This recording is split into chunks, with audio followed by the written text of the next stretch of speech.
Chapter 23. Stella moved through her house, the hum of excitement buzzing under her skin as if her bones had already set sail while she was still packing.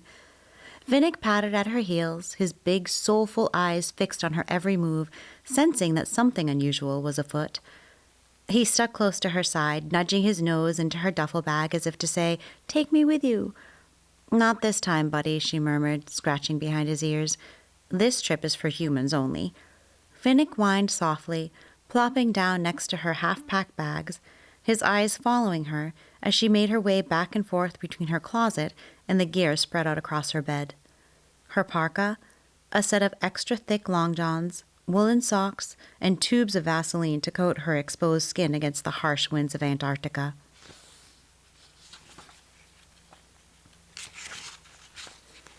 The parka was high-tech, a deep forest green with multiple layers designed to trap heat even in the coldest environments.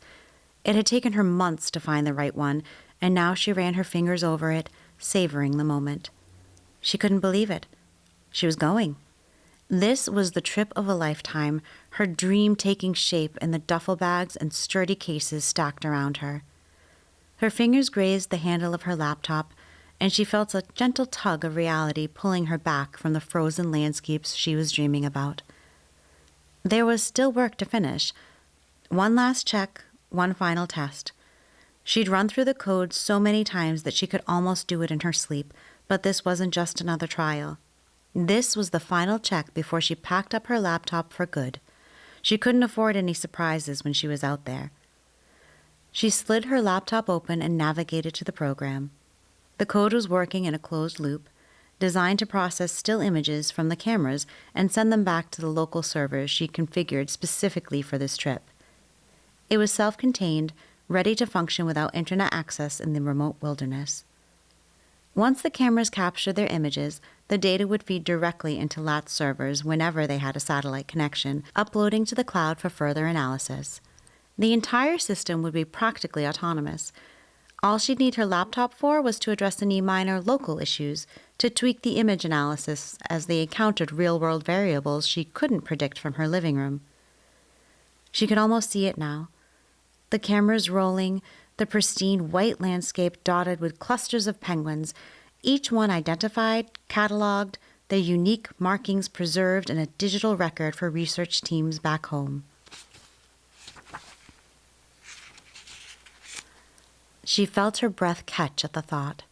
She sat down at her desk and glanced at a neatly folded stack of papers, her project outline, full of technical details with pages upon pages about data flow and autonomous systems. The management team at LAT had been enthralled when she'd presented it to them last week. She remembered their faces wide-eyed and leaning forward, captivated by the potential. Their interest had only intensified when she'd discussed the possibilities of integrating drone footage. The drones could cover vast swaths of terrain she'd never dreamed of reaching. It was Violet who'd sparked the initial idea after showing her some of the footage Garrett's team had sent over from Australia.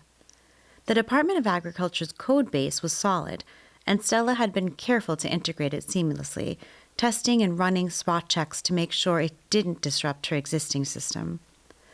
LAT, eager to support this expansion, offered to supply ruggedized drones, machines built for extreme conditions. And National Geographic? They'd practically cheered when she shared the plans. "Almost there," she whispered, running one last code pull and diagnostic. She had not anticipated the update Martin had recently made and pushed back to her code. And because she was distracted, she did not think to check the changelog. The system blinked back at her, a confirmation of compile success. She felt a thrill of satisfaction. Every part of the project was ready. She fired off a quick message to Violet, telling her to hold down the fort. Violet pinged back a moment later. "Safe travels, boss. Antarctica better be ready for you." Stella smiled and sent a quick reply. Her thoughts drifted to the logistics.